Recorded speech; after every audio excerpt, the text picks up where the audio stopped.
Hello guys, welcome to Alpha once again, and I am your favorite mentor Anirudh Hada. So welcome you back to another new episode of Growth Show, and our today's guest is very special. He is the math guru of millions of students. He is a living legend of the country. He is none other than Mohit Tegi, and he has already produced AIR 1 in JEE Mains and JEE Advanced. He has produced thousands of 2-digit rank and 3-digit rank in competitive exams like JEE Mains and JEE Advanced. Today, you're going to learn a lot from him, how you can score perfect 100% in competition, and how you're going to improve your skill and what should be the strategy. And we will also ask him some of his personal journey and how he had reached to this stage right now where he is, and what was his journey. And definitely you can motivate yourself, you can learn a lot from him. And I think all of you already know what kind of legacy this man actually holds. That's why I think you guys have the correct right to decide what kind of question should be asked to him. That's why I will not ask any question. Among you people, one student will ask all the question towards him, and definitely sir will answer all of your queries. So let's start the session and enjoy and learn from the legend. Thanks a lot for having me. And as you said, you would be putting some questions, and then I will be trying to answer in best of my capabilities. Yes. So coming to the first question, sir. जैसे कि sir हम सबको पता है आप उत्तर प्रदेश से हो, पर जिसको इस सर उत्तर प्रदेश का नाम जब हम सोचते हैं तब एक क्विंटेसेंशियल इमेज हमारे दिमाग में आता है। मतलब जैसे कि हमारे सोसाइटी में एक इमेज था कि यस गैंग वॉर्स वगैरह, जैसे आपने अपने बचपन उत्तर प्रदेश में गुजारा है। तो सर आपका बचपन फर्स्टली कैसा था, और आपका बचपन का कोई एक विविड मेमोरी जो आप अपने स्टूडेंट्स के साथ शेयर करना चाहते हो तो, और ऐसा कौन सा लाइफ चेंजिंग मोमेंट था आपके बचपन में जो उत्तर प्रदेश का जो हमारे सामने जो इमेज है, फिर कोई विलेज से आप आज IIT JEE क्रैक किए हो आप। हाँ, तो यूपी में I was studying in a place जो काफी मतलब जैसे बोलते हैं बैकवर्ड टाइप का एरिया था, और we were basically lower middle class people. तो जो स्कूल था वो भी हमारे गवर्नमेंट इंटर कॉलेज था, और जहाँ से मैंने पढ़ाई की, जहाँ पे फीस बहुत नाम मात्र की होती थी। तो वहाँ पे जो बचपन था वैसे उसी से, भले ही वहाँ पे कंपटीशन कम हो, but I usually I top the class from class 1 to class 12। तो देयर वाज ए कॉन्फिडेंस कि given a chance I will be able to do well. और मतलब पहले हमें 11th-12th तक तो ऑलमोस्ट सीरियस नहीं थे, क्योंकि बैक ऑफ द माइंड में ये था कि 12th करने के बाद we will go out of the place, maybe some other city, maybe Delhi या Lucknow, and there I will be preparing for IIT JEE। और उस टाइम पे तो जैसे जो हम बोलते हैं ना कि छोटा शहर था, मेहनत करने की थोड़ी बहुत आदत थी, बट अगेन कॉम्पिटिशन ज्यादा नहीं था, जिसकी वजह से क्लास 1 से जैसे मैं हूँ ना 12th तक usually I used to come first second third in the class. First और second most of the time first, एक दो बार कभी सेकंड आए होंगे। तो there was a false confidence के अगर मेहनत करेंगे तो आराम से हो जाएगा। मतलब I was not sure about कि कंपटीशन कितना स्ट्रांग होता है। बाकी बचपन से ये था कि ऐसा कोई बिजनेस या ऐसा कोई बैकग्राउंड नहीं था, तो there was only one way out, try to grab a good seat in IIT, और उसी से हम अपने पूरे परिवार को हेल्प कर सकते हैं लोअर मिडिल क्लास से ऊपर उठाने में। Thank you sir. हाँ सर, जैसे कि आपने बोला कि ये हमारे इधर जो हमारे हमारे स्टेट में जो है, the thing is also like that students don't get that opportunity to escape from the middle class trap, or so that they can encourage their family. So हमारे इधर के बच्चों को भी शायद आपका जो रास्ता आपने फॉलो किया है वो जरूर करेंगे ये लोग। सर आप IIT दिल्ली से है, क्या आपके घर में ऐसा पढ़ाई वाला माहौल था, या कौन सा मोमेंट था जहाँ पे अपने को रियलाइज हुआ कि हाँ आपको IIT करना है?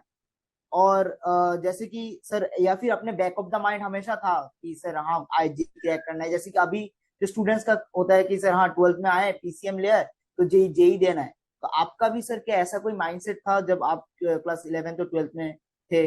मतलब क्लास 10 तक तो इट वाज नॉट श्योर कि which field I will be going.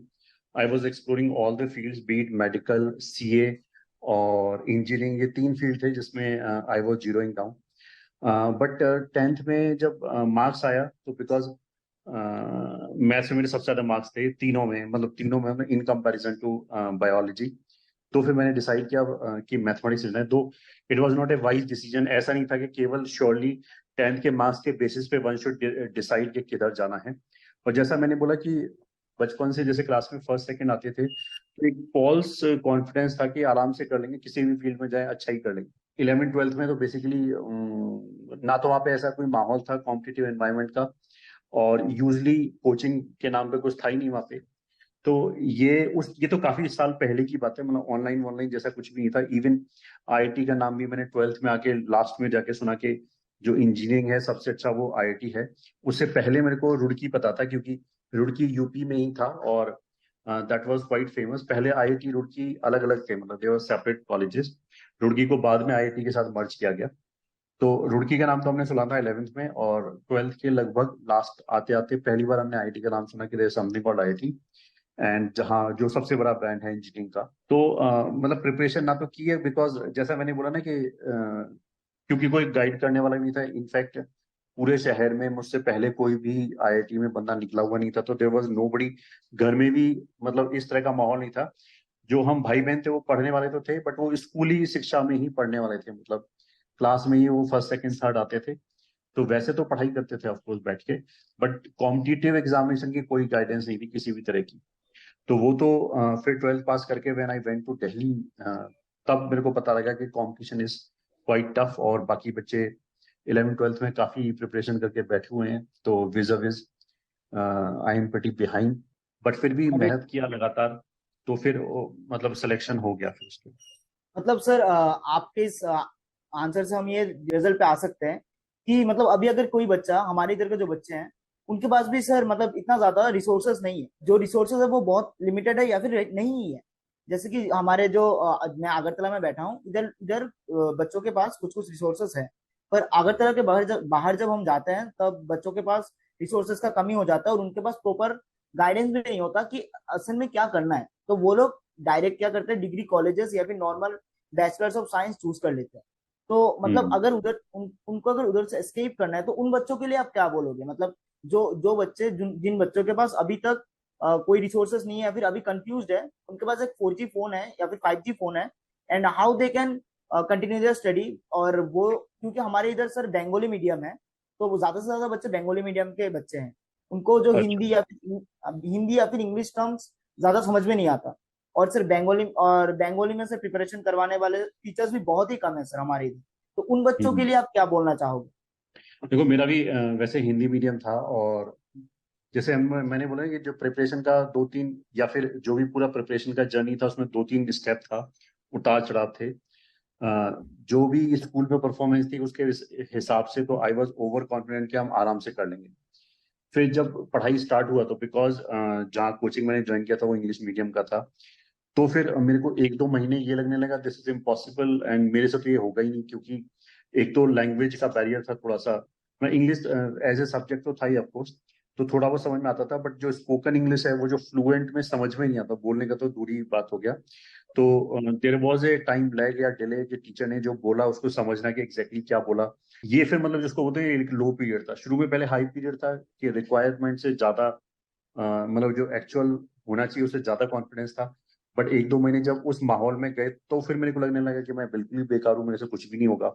तो फिर जो बोलते हैं ना कि जो एक्चुअल लेवल था उससे बहुत बिलो कॉन्फिडेंस हो गया। बट बिकॉज और कोई चारा ही नहीं था, मतलब यही करना था और कुछ। तो फिर लगातार मेहनत करते रहे, तो थोड़े टाइम बाद वो चीजें ग्रिप में आने लगी। फिर मेरे को समझ में आने लगा कि जो बच्चा मान लिया इंग्लिश मीडियम है और जो मान लिया 2 3 साल से तैयारी कर रहा है, ऐसा नहीं कि वो बहुत ही ज्यादा आगे है, ऐसा नहीं। I can compete with them, because understanding तो है ही कॉन्सेप्ट की। तो सेम चीज मैं यहाँ पे भी बोलूंगा कि जो त्रिपुरा में बच्चे हैं, एक तो लैंग्वेज आई विल डेफिनेटली से कि हमें हिंदी या इंग्लिश जरूर एक्स्ट्रा सीखना चाहिए। That will be helpful, because आगे अगर जॉब भी करनी है तो वहां पे भी इट विल बी रिक्वायर्ड। तो कभी ना कभी तो सीखना ही पड़ेगा, और जितना जल्दी सीखेंगे उतना ही ईजी होता है।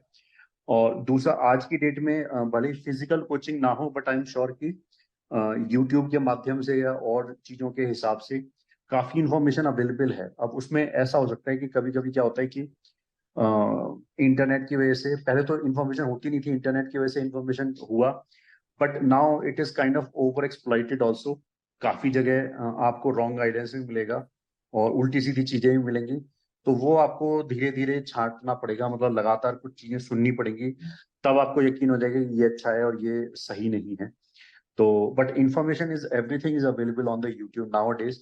अगर कोई बच्चा सिंसियर है और वो घर से बैठ के पढ़ना चाहे तो आज की डेट में ये पॉसिबल है, पहले ये पॉसिबल नहीं था, because entire course material is available on YouTube.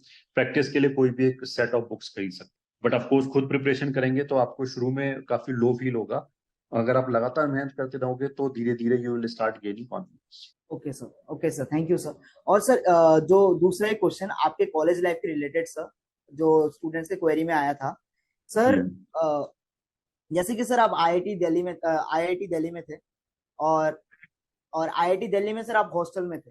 तो सर ऐसे सर जैसे कि आईआईटीज और एनआईटीज जो इंजीनियरिंग कॉलेज के हॉस्टल्स होते हैं, तो आपके हॉस्टल का सर आपका कोई विविड मेमोरी जो था, या फिर आप हॉस्टल में कैसे थे, आपका कॉलेज लाइफ कैसा था, उसके बारे में अगर आप कुछ बोलना चाहते हो स्टूडेंट्स को। हाँ, मतलब इसमें भी मैं ये बोलूंगा कि जो मेरा रैंक आया था that was all India rank was 394, और पास रैंक के हिसाब से I was suppose to get electrical.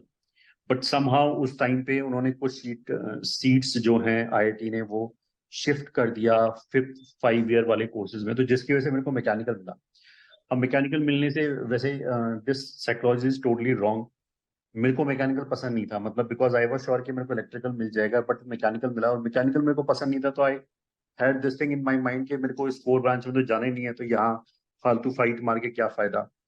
May be I will go for coding या फिर मे बी मैनेजमेंट वाले फील्ड में। उस टाइम पे एमबीए भी बहुत हॉट था, तो इसलिए मैंने मैकेनिकल में बस केवल उतनी मेहनत की 4 साल में जितना पास होने के लिए सफिशिएंट था, which was definitely wrong. I will not suggest, मतलब ये टेंडेंसी एस्केपिस्ट टेंडेंसी होती है बच्चे की, जिसमें वो उसका ब्रेन बहाने ढूंढता है मेहनत ना करने के। क्योंकि CGPA even if you are not going into core field तो भी सीजीपीए मैटर करता है। तो जहां तक 4 ईयर वाली बात है वो मेरे लिए काफी चिलता है, क्योंकि मैं एकेडमिकली तो ज्यादा हाथ पैर नहीं मार रहा था। तो उसमें अब इसको ऐसा बोलते हैं बहुत ज्यादा मैंने टाइम वेस्ट किया, मतलब मूवीज देखना, फ्रेंड्स के साथ कंप्यूटर गेम खेलना, यही हमारा मोस्ट ऑफ द टाइम चलता था। बस लास्ट में पढ़ते थे ये सेमेस्टर पास हो जाए। और जब 4th ईयर में या 3rd ईयर में मतलब 3rd ईयर के लास्ट में या 4th ईयर में जब कंपनीज आने लगी, देन वी रियलाइज्ड के it was a mistake and हमें अच्छी सी जीपीए रखनी चाहिए थी। तो कॉलेज लाइफ आई से I enjoyed a lot, but in the wrong sense कि एकेडमिक की तरफ मैंने बहुत ज्यादा ध्यान नहीं दिया। मतलब it was decent, it was not very good. Okay sir, that's very enjoyable and funny. And sir the next thing is that students को जानना है कि सर आप जैसे कि आप इंजीनियर थे, तो सर आप इंजीनियर से मतलब इंजीनियर मोहित सर से कैसे सर आप एक टीचर मोहित सर का जो जर्नी था, तो उसका ट्रांजिशन कैसे हुआ सर, आपने क्यों टीचिंग को एज ए प्रोफेशन परस्यू करने का सोचा। मतलब पहले मेरे दिमाग में ऐसा कुछ नहीं था कि मैं टीचिंग को परस्यू करूंगा, बिकॉज आई वाज जैसे मैं छोटे शहर से था और आईआईटी में पढ़ने के बाद भी आई वाज प्रिटी, जिसको बोलते हैं ना इंट्रोवर्ट। तो टीचिंग में तो आपको स्टेज पे खड़े होकर बोलना पड़ता है, तो वो तो मेरे दिमाग में दूर दूर तक नहीं था। But it was like I graduated in 2001 और वहां पे मेरा 2 सॉफ्टवेयर का जॉब लगा, सॉफ्टवेयर का ही था दोनों। और बट 2001 में .com बबल बस्ट हुआ था, तो मतलब यस यस। केस आया था बहुत बड़ा, जिसकी वजह से दोनों ही कंपनी ने जो ज्वाइनिंग है वो डिफर कर दिया, मतलब एक ने 3-4 महीने आगे कर दिया। तो डिग्री गॉट लेने के बाद I was having some time in my hand, तो घर पे खाली बैठना अच्छा नहीं लगता। मतलब डिग्री करने के बाद यू डू फील के कुछ कमाना चाहिए डेफिनेटली, परिवार पे बोझ नहीं बन सकते। तो इसलिए I thought of doing something. अब उसमें यह था कि कोई भी जगह अगर मैं जाऊंगा तो मान लिया वो सिखाएंगे तो 6-7 महीने में सिखाएंगे, बट मेरे पास 2-3 महीने ही था हाथ में, मतलब in my opinion at that time. तो मेरे को लगा कि पास में ही वहाँ पे एक इंस्टीट्यूट था आईआईटी दिल्ली के पास में, और ड्यूरिंग कॉलेज हमने वहाँ पे कॉपी वॉपी भी चेक करते थे। पहले सब्जेक्टिव पेपर होता था तो सब्जेक्टिव कॉपीज आती थी, वो भी चेक करते थे थोड़ा एक्स्ट्रा अर्निंग के लिए। तो वहाँ पे थोड़े से लिंक्स थे, तो वहाँ पे मैंने किसी से बात किया कि हम पढ़ा सकते हैं क्या, because I was under the impression क्योंकि मैंने जेई का तैयारी किया है और रैंक ठीक ठाक था, तो I can easily teach within a week और सो। तो उन्होंने उस टाइम पे आईआईटीएंस काफी कम थे, मतलब टीचिंग लाइन में। तो दे साइड कि हाँ आके आप इंटरव्यू और वो सब दे दीजिए, रिटन टेस्ट। तो मैंने टेस्ट दिया, उसमें मेरे सबसे ज्यादा मार्क्स आ गए। तो फिर उन्होंने बोला कि आप पढ़ा सकते हैं। अगले दिन ही उन्होंने अपॉइंटमेंट दिया। तो मेरी टीचिंग जर्नी ऐसे स्टार्ट हुआ। मतलब it was not serious and it was kind of stop gap arrangement. But जब मैंने पढ़ाने लगा तो पहले 1-2 मंथ में ही मेरे को बहुत अच्छी फीलिंग आने स्टार्ट होगी, because there was a pretty good appreciation from student side. और मेरे को भी लगा कि अगर इंडिया में ही रहना है, because I was hello bent कि मेरे को बाहर नहीं जाना है, तो this is a very good field. तो फिर मैंने वो बाकी के जो सॉफ्ट वाली चीजें वो छोड़ दिया, अपने दिमाग से निकाल दिया। I focused entirely on teaching. Got it sir, got it. और सर एक और चीज जो स्टूडेंट्स का एक क्वेश्चन था, जैसे कि सर आप पहले एक दूसरे कोचिंग में थे and here you are also very at very renowned position, but sir उसके बाद मोहित त्यागी चैनल शुरू करना, देन कंपटीशन शुरू करना, तो sir what is the motive behind this and क्यों आपने Mohit Tyagi channel and competition शुरू किया, being you are in the teaching field previous also? उन्होंने जो चैनल स्टार्ट करने के पीछे तो पर्पस इंटायरली सोशल था। जैसे मैंने बोला ना कि मेरे को बहुत कम एक्सपोजर था, क्योंकि मैं ऐसे शहर में था जहाँ पे जिसे बोलते हैं काफी बैकवर्ड एरिया था वो। तो आपको हमेशा एक इस तरह की फीलिंग आती है कि जो आपके जैसे बच्चे हैं उनसे आप रिलेट कर पाते हो। तो मेरे को हमेशा ये बैक ऑफ द माइंड में था कि जिन बच्चों के पास इंफॉर्मेशन का अभाव है, I should help them somehow. या किसी के पास पैसे नहीं है, फाइनेंशियली वेल ऑफ नहीं है, तो उसको हेल्प कैसे कर सकते हैं। तो काफी ईयर तक मैंने ऑफलाइन भी कुछ बच्चों को, नीडी बच्चों को फ्री पढ़ाया।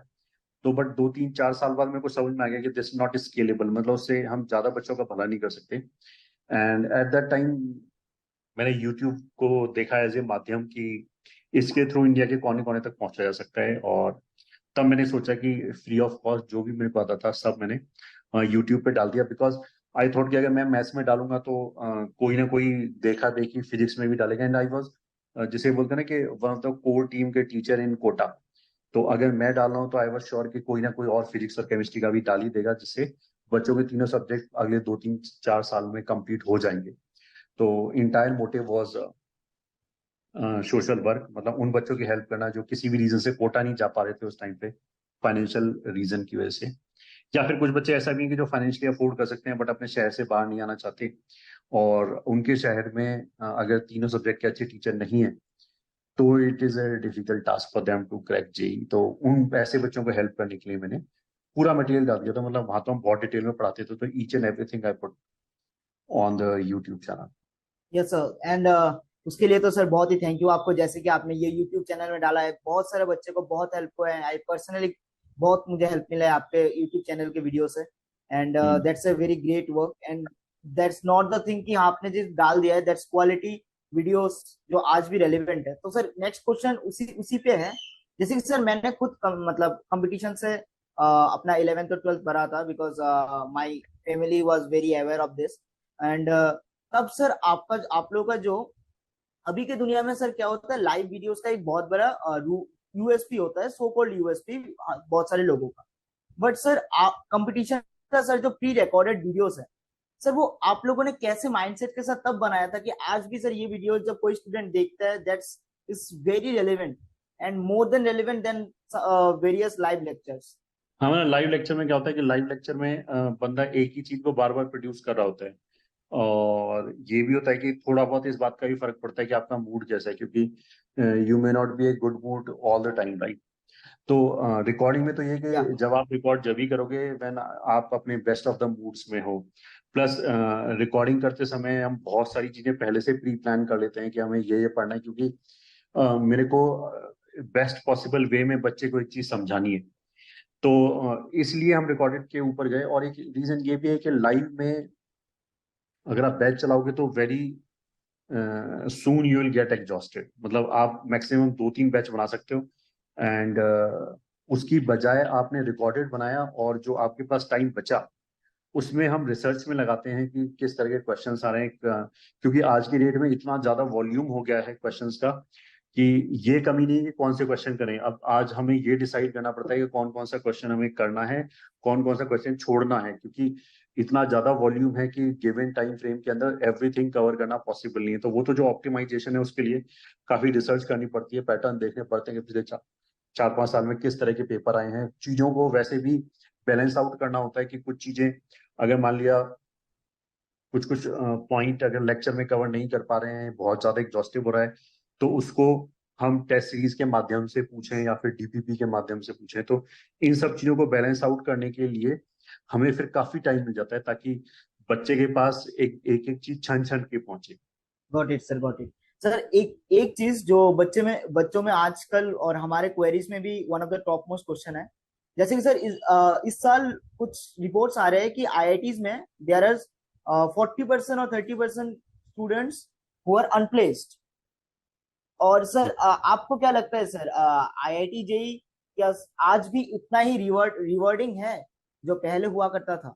हाँ, डेफिनेटली मेरे ख्याल से अगर engineering field as such finish तो नहीं हो सकता, वो तो चलता ही रहेगा। ये जो माइनर हिकअप्स हैं ये मतलब हर 5-10 साल में आते रहते हैं, तो वो कोई बड़ी बात नहीं है। But as far as Indian stories concern, I think ये हमें जीडीपी, अगर किसी को इंटरेस्ट है तो अगर उधर ध्यान देगा तो वो समझ में आ जाएगा कि इंडिया की economy is doing very great relative to other economy, और it will keep growing for next 20-30 years.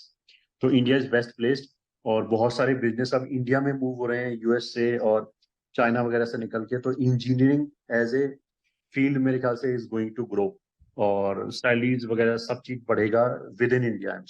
बाहर जो यूरोप, गॉट अमेरिका, चाइना, यहाँ पे हो सकता है थोड़ा ग्लूमी माहौल हो अभी, वहां पे स्लो डाउन होगा, बट इंडिया में ऐसा कुछ नहीं है। I think it is set to increase. और अगर ये थोड़ा बहुत जो इस साल हुआ है जॉब का, उसमें थोड़ा सा फैक्टर शायद एआई वगैरह का भी होगा, जिसकी वजह से वो कोडिंग वाली जो जॉब है उनमें कम हायरिंग हुआ है। बट जब एआई आता है तो नेक्स्ट कई सारे और भी फील्ड ओपन हो जाते हैं, तो वो चीजें रीसेट हो जाएंगी बहुत जल्दी। I am sure. Got it sir, got it. मतलब सर आज भी अगर कोई बच्चा अगर आईआईटी जेई का प्रिपरेशन कर रहा है, देन इट डजंट मैटर कि कितना प्लेसमेंट हुआ है। मतलब बच्चों को ये देखना नहीं चाहिए कि कितना प्लेसमेंट हुआ है कितना नहीं हुआ है। बच्चों को ये देखना चाहिए कि how skillful I am. Is it sir? बिल्कुल बिल्कुल बिल्कुल बिल्कुल। या सर, और एक और चीज सर जो मैं आपको पूछना चाहूंगा, आपका जो एक टैगलाइन जो आप यूज करते हो और कंपटीशन का भी सेम टैगलाइन है, the power of real gurus. And sir, what do you want to convey with this tagline? मतलब power of real gurus, that real gurus, basically and what do you हाँ, want to convey, sir? हाँ, उसका मतलब ये कि आजकल बहुत सारे कोचिंग इंस्टीट्यूट ऐसा हैं कि जो आपको बहुत चिकनी चुपड़ी बातें बोलेंगे, मतलब इन द सेंस जो बच्चा होता है वो इम्प्रेशनेबल एज में होता है, तो काफी बातों से भी उसको मतलब जैसे बोलते हैं कि पागल बनाया जा सकता है। बहुत सारे लोग अपने कमर्शियल फायदे के लिए ऐसी ऐसी चीजें बोल देते हैं जो बच्चे के अपने हित में नहीं है। बच्चे को अभी लग रहा हो कि ये उसके लिए बेस्ट है, बट आगे चल के ही इज गोइंग टू पे फॉर इट। तो पावर ऑफ रियल गुरुज का मतलब क्या है कि कहने के लिए तो अभी बहुत सारे गुरुज आपको मिल जाएंगे, बट रियल गुरु वो होता है कि जो आपको हमेशा सही राह दिखाए, इररिस्पेक्टिव ऑफ ये सोचिए कि मान लीजिए किसी बच्चे ने अगर मेरे से कुछ पूछा, तो मेरे दिमाग में ये नहीं जाना चाहिए कि मेरा इसमें क्या फायदा है, या फिर उस जो बोलते हैं ना कि उस गाइडेंस को मैं ऐसे मोड़ने की कोशिश करूं कि मेरा कोर्स खरीद लो या ये कर लो इस तरह के, जिससे मेरे को मॉनेटरी बेनिफिट हो, या फिर मेरे को ये लग रहा है कि यार ये बच्चा सीरियस नहीं है, ये पढ़ाई नहीं कर पाएगा, तो इसको मैं कुछ मेलो डाउन करके कुछ बोल दूं कि तेरा हो जाएगा, आराम से हो जाएगा, ये कोर्स ले ले, तो वो फिर कमर्शलाइजेशन हो गया। That is not teaching. तो रियल गुरु का मतलब क्या है कि यहाँ पे जो टीचर्स हैं उनका फर्स्ट जो एम है वो बच्चे की भलाई है। हमारी अपनी भलाई बहुत बाद में आती है, बच्चे की भलाई है। प्लस अगर हमें कुछ हार्श चीज बोलनी पड़े तो हम उससे झिझकते नहीं, हम ये नहीं सोचते कि ऐसा बोलने से हो सकता है 50 बच्चे भाग जाएं, तो भाग जाएं तो भाग जाएं, हम कभी गलत बात नहीं बोलते, चाहे वो कितनी भी हार्श हो। Got it sir, got it. और हाँ सर, इसी के लिए सर हम जो कंपटीशन को जानते हैं, और आप जैसे द थिंग इज लाइक हमारे स्टूडेंट्स कम्युनिटी में बहुत पॉपुलर है कि हाँ अगर मोहित सर से कर रहे हो तो हाँ, मतलब और सीधा सीधा बात, नो बकवास। तो ये हमारे स्टूडेंट कम्युनिटी में एक बहुत मतलब आपको लेके एक कंसेप्शन है, we respect it very much. And sir, जो अगला क्वेश्चन मैं आपको पूछना चाह रहा हूँ सर, और दिस इज लाइक कि सर अभी जो जेई जेई मेंस हो, जेई एडवांस हो रहा है, और डिफरेंट मतलब बहुत सारे स्टूडेंट्स में ऐसा हो रहा है कि सर सब्जेक्ट स्पेसिफिक फोबिया है। लाइक कि सर बहुत सारे बच्चे में मैथ्स को लेके फोबिया है, and they are doing maths just to crack that exam कि हाँ कट ऑफ निकल जाए। तो सर उस माइंडसेट को लेके आपका क्या पॉइंट ऑफ व्यू है? मतलब सब्जेक्ट तो हमारे तीनों ही अच्छे होने चाहिए तभी बेस्ट रैंक आएगी, मतलब जस्ट कट ऑफ निकलेगा तो रैंक अच्छी नहीं आएगी जो आपका पोटेंशियल होगा। अब पहला चीज तो ये हो गया। दूसरा चीज ये हो गया कि इंजीनियरिंग में भी आपको बेसिक साइंस के कोर्सेज आते हैं, वहां पे भी तीनों ही सब्जेक्ट आपको पढ़ने पड़ते हैं। और स्पेशली मैथमेटिक्स के बिना तो काम चलेगा नहीं, क्योंकि बिकॉज मैथमेटिक्स ही आपको एनालिटिकल स्किल्स देता है सब चीजों को एनालिसिस करने के लिए। उसका ये मतलब नहीं कि मैथमेटिक्स पढ़ने वाले बच्चे का जो यूज है वो केवल मैथमेटिक्स कोर्स को पास करने में है, ऐसा नहीं है। बहुत सारी फील्ड्स हैं, चाहे वो शेयर मार्केट हो गया या बैंकिंग हो गया, वहां पे आपको, या कोडिंग हो गया, इनफैक्ट वहां पे आपको मैथमेटिकल ब्रेन चाहिए होता है, लॉजिकल ब्रेन चाहिए होता है। तो वो तो आपको डेवलप करना ही पड़ेगा अगर आपको आगे जाके सक्सेसफुल होना है तो। दूसरी चीज ये होगी कि अगर किसी बच्चे को मान लिया फिजिक्स समझ में आता है अच्छी तरह, और वो बोले मैथ समझ में नहीं आता, तो उसका एक कारण ये हो सकता है कि उसका इनिशिएशन अच्छा नहीं हुआ होगा, मतलब मे बी जहाँ उसे पढ़ाया गया होगा शुरू में, वो उस लेवल का आराम आराम से नहीं पढ़ाया गया होगा, चीजों को एक्सप्लेन करते हुए नहीं पढ़ाया गया होगा, जिसकी वजह से उसके अंदर ये फोबिया बैठा हुआ है। तो उस फोबिया को कंटिन्यू करना is not the solution. The solution is के इस वाली चीज को हम हेड ऑन लें और टाइम ज्यादा स्पेंड करें। और एक बार अगर हमने सिंसियरली एफर्ट डालना चालू किया शुरू से, मतलब क्लीन स्लेट पे अगर हमने लिखना स्टार्ट किया वापस, तो very soon that phobia will also go. तो इसका एक ही आंसर है कि आप उससे लड़ो, उसको ऐसे छोड़ो मत। या मतलब मतलब सर, अगर हम किसी भी बच्चे को या फिर किसी भी स्टूडेंट को अगर किसी सब्जेक्ट से डर लगता है, तो he might face it from the front, मतलब उसको इस सब्जेक्ट के ऊपर बिल्कुल और भी ज्यादा टाइम देना चाहिए। बिल्कुल बिल्कुल। सर एक और चीज जो मैं आपको बोलना चाहूंगा, वो मेरे स्टेट्स के बच्चों के लिए भी और आई थिंक ओवरऑल सब बच्चों के लिए, कि सर अगर मेरे स्टेट्स के बच्चों के लिए आप अगर बोले, तो what will be the proper road map, कि मतलब कैसे एक बच्चा अगर 10th से 11th में आया है and he is in Tripura, तो उसको कैसे अपना पूरा जर्नी फॉलो करना चाहिए, कौन सा रोड मैप फॉलो करना चाहिए, कौन सा की पॉइंट फॉलो करना चाहिए, ताकि after we give the JEE उसको ऐसा ना लगे कि हाँ मैंने अपना एफर्ट पूरा डाल नहीं पाया। हाँ, एक चीज तो ये है कि देखिए दोनों ही बातें, we should not go on either extreme. एक तो ये भी नहीं कि हम जो प्रिपरेशन है उसको लाइटली लें, बिकॉज जो भी बच्चे सेलेक्ट हो रहे हैं वो डेली काफी मेहनत करते हैं, मतलब 10 to 11 12 आवर्स डेली वो कंसिस्टेंटली पढ़ते हैं 2 साल तक। तो वो तो आपको करना पड़ेगा। शुरू शुरू में हो सकता है कि आपको डिफिकल्ट लगे, बट ये ये चीजें तो आदत में आ जाती हैं। अगर आप लगातार 5-10 दिन पढ़ोगे तो it will become natural to you, because आपकी ही एज ग्रुप के बहुत सारे बच्चे, लाखों बच्चे ऐसे पढ़ रहे हैं। तो जब वो पढ़ सकते हैं तो आप भी पढ़ सकते हो। पहला चीज तो ये हो गया। दूसरा, अ, मतलब इनिशियली अगर किसी को एक्सपोजर कम है तो उसको शुरू शुरू में out of the place feel हो सकता है, बट अगर उसे मोटिवेशन है और अगर वो मेहनत करे तो चीजें धीरे धीरे स्मूथ होती चली जाएंगी। मतलब चीजें ये हो गया कि मान लिया शुरू में किसी को टफ लगा और वो छोड़ के बैठ जाए, तो उसका आगे प्रोग्रेस होगा नहीं, वो वहीं पे बैठा रहेगा और डर लगता रहेगा, कोर्स और ज्यादा आगे चला जाएगा। तो इन चीजों में हमें क्यूरोसिटी ज्यादा होनी चाहिए, रादर देन हम ये सोचें कि मेरे को आईआईटी में एक सीट मिलेगी या एनआईटी में एक सीट मिलेगी। पहले चीज हमें क्यूरियोसिटी होनी चाहिए कि जो पढ़ाया जा रहा है उसका मतलब क्या है, क्यों हो रहा है ये ऐसा। और किसी भी साइंस के बच्चे में वो क्यूरियोसिटी होना बहुत ज्यादा जरूरी है। सिलेक्शन होना या ना होना तो उसका बाद का आउटकम है। अगर वो क्यूरियोसिटी होगा तो आपके ऊपर कोई बर्डन नहीं होगा परफॉर्म करने का। आपके दिमाग में ये होगा कि मैं इसको समझूं कि चल क्या रहा है। अगर वो आपने कर लिया तो आप जिसे बोलते हैं कि बड़े आराम से आप चीजों को समझने लगेंगे, क्वेश्चन आपसे सॉल्व होने लगेंगे। बट जब हम ये देखते हैं ना कि मेरे को ये चैप्टर करना है, इसके 8 क्वेश्चन आएंगे एग्जाम में, वो होने चाहिए, तो एक अननेसेसरी प्रेशर हमारे दिमाग पे ऐड हो जाता है। तो हम नॉलेज की तरफ ज्यादा ध्यान दें शुरू में, चीजों को समझें। 10 से 11th में ह्यूज जंप आता है, क्योंकि 10 तक ऑलमोस्ट हर जगह पे बच्चे रट रट के पढ़ते हैं, तो मार्क्स तो उनके आते हैं 90 95 97%, बट उनकी जो अंडरस्टैंडिंग या एनालिटिकल एबिलिटी है वो काफी कम होती है। उसका ये मतलब नहीं कि वो हमेशा ही कम रहेगी। 2 साल एक बहुत बड़ा पीरियड होता है और बच्चों में हेल एंड हेवन का डिफरेंस आ जाता है। तो अगर शुरू में ऐसा कुछ है कि हमें चीजें कम समझ में आ रही है, तो आप लगातार मेहनत करते रहो। उसमें ये सब सोचने की जरूरत नहीं। कुछ बच्चे सोचते हैं कि बाकी तो बच्चे 9 10 से तैयारी कर रहे हैं, मैं तो इनसे बहुत पीछे हूँ। उसका कोई फर्क नहीं पड़ता। 2 साल आपके लिए मोर देन सफिशिएंट है टू गेट एनी रैंक, अगर आप कंसिस्टेंटली मेहनत करते हो। तो इन चीजों से डिप्रेस ना हो। मतलब दोनों ही चीजें मैंने बोला, ना तो इसको लाइटली लें कि हम मान लिया डेली 4-6 घंटा पढ़ रहे हैं, फिर हम सोचे कि हमारी रैंक आ जाएगी बहुत अच्छी, तो दैट इज नॉट पॉसिबल। क्योंकि बाकी बच्चे अगर 8-10 घंटे पढ़ रहे हैं तो उन्होंने कॉम्पिटिशन को वहां तक पहुंचा दिया है, तो you have to reach their level. वो नीचे नहीं आएगा, आपको ही वहां पहुंचना पड़ेगा। दूसरा, बाकी बच्चे अगर शुरू में अच्छा परफॉर्म करें और उसकी वजह से आपको बॉक डाउन नहीं होना है, आपको ये नहीं सोचना है कि यार मैं तो वहां तक पहुंच ही नहीं सकता। मेहनत करोगे तो आप बिल्कुल पहुंच जाओगे। और तीसरा चीज ये भी है कि जैसे अगर हम मैं बहुत रफली सी बात बोलूं कि आईआईटी में जो टॉप बंदा है, जो मतलब जो इसका रैंक 1 आ रहा है, और जो आईआईटी में से 10,000 रैंक पे, मतलब 10,000 रैंक किसी का आएगा तो उसको मेन आईआईटी में कुछ ना कुछ मिल जाएगा थोड़ा बहुत, तो उसके लगभग हाफ मार्क्स पे आ जाएगा। मतलब जो टॉपर बंदा है अगर उसके मान लिया 300 में से 280 300 मार्क्स आ रहे हैं ऐसे करके, तो 10,000 रैंक के अराउंड तो 130 140 मार्क्स पे यूजली आ जाता है 10,000 रैंक के अंदर। तो एक हमें ये भी सोचना चाहिए कि इवन इफ मेरा एक्सपोजर या जिसे बोलते हैं मेरा आईक्यू टॉप बंदे जैसा नहीं है, बट उसके आधे मार्क्स तो लाई जा सकते हैं।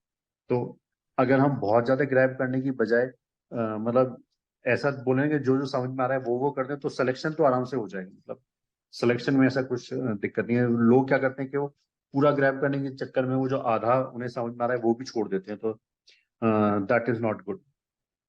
तो एक इस चीज गॉट का इट भी सर। ध्यान रखें, मतलब अपना बेस्ट देने की कोशिश करें। हाँ सर, एक चीज जैसे कि आपने अपनी आंसर में बोला है कि यस, हार्ड वर्क करना ही पड़ेगा।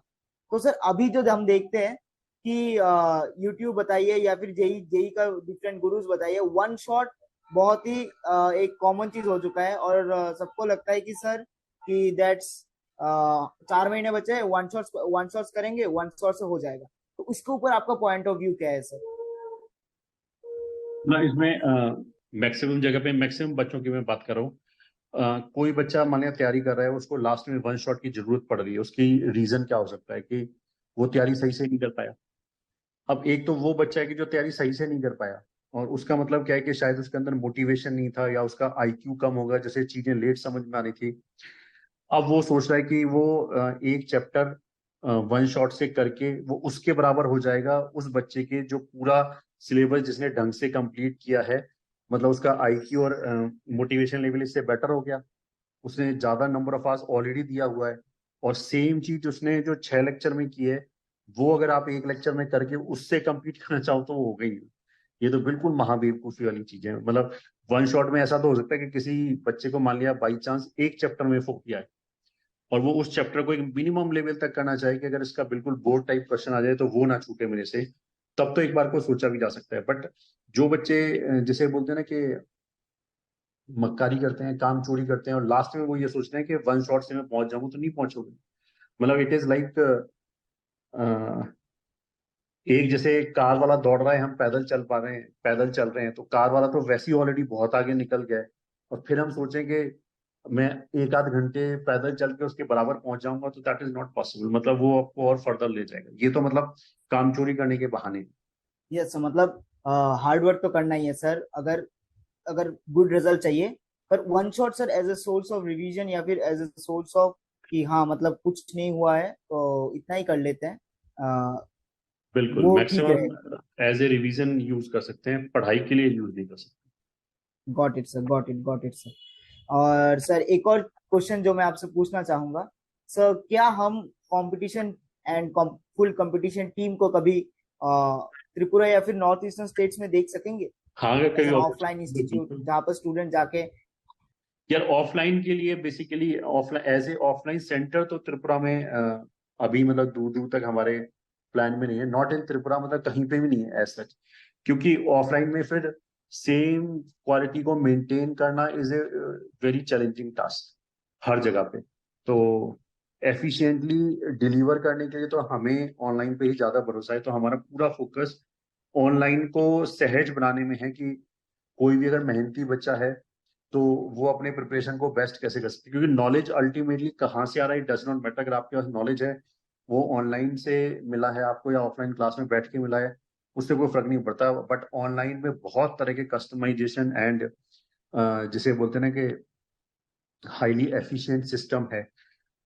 मतलब ऑफलाइन के कंपैरिजन में online on an average daily आपके 2 से 3 घंटे आराम से बचाएगा। वो जो 2-3 घंटे अगर कोई बच्चा अपनी पढ़ाई में इन्वेस्ट करता है तो उसकी जो पोटेंशियल रैंक है वो काफी ऊपर चल जाएगी। तो हमारे लिए भी ऑफलाइन अभी हमने जयपुर में चला रखा है, बट एक ऑफलाइन में एक्सपेंशन करने का हमारा कोई प्लान नहीं है। We are totally focused on online, और हमें लगता है कि वो बेटर मेथड है। अगर कोई बच्चा ये बोलता है कि हमारे उसमें कंसंट्रेशन नहीं बन पाता है, तो आई विल से कि this is also kind of excuse, because जो बच्चा सीरियसली जेई की तैयारी कर रहा है उसे 10 से 12 घंटे पढ़ने पड़ते हैं। अब जब 10-12 घंटे पढ़ना पड़ता है, वो भले ही ऑफलाइन हो भले ऑनलाइन हो, उसके पास बाकी सब चीजों के लिए टाइम वैसे भी नहीं बचता।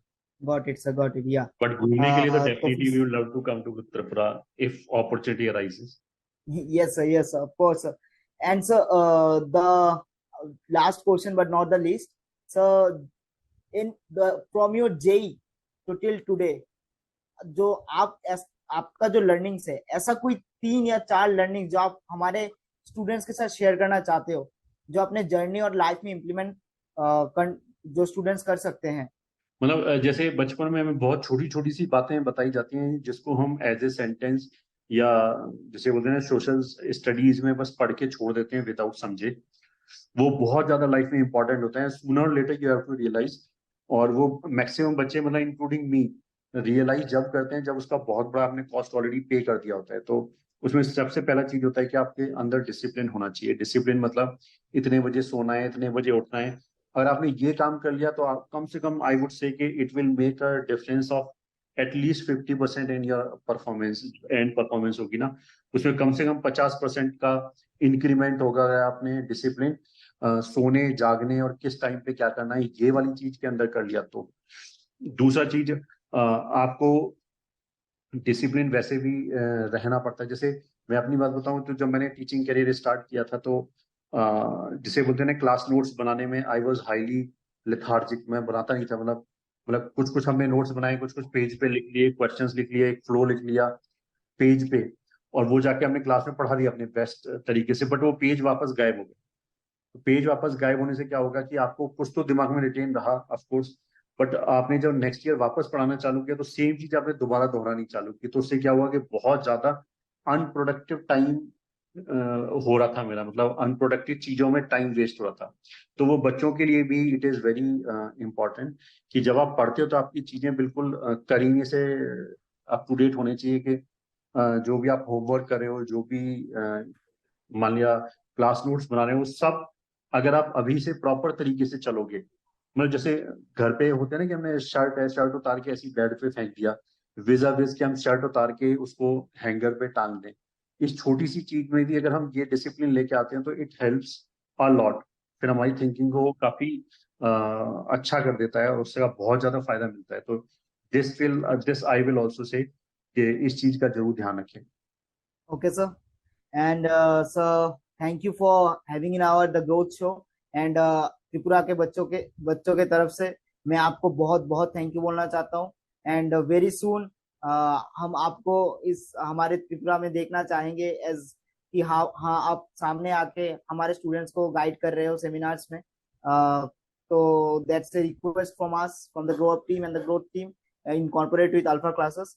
So thank you sir, and have a nice day sir. So thank you. Thanks for having me, and all the best to you and all the students. All the best.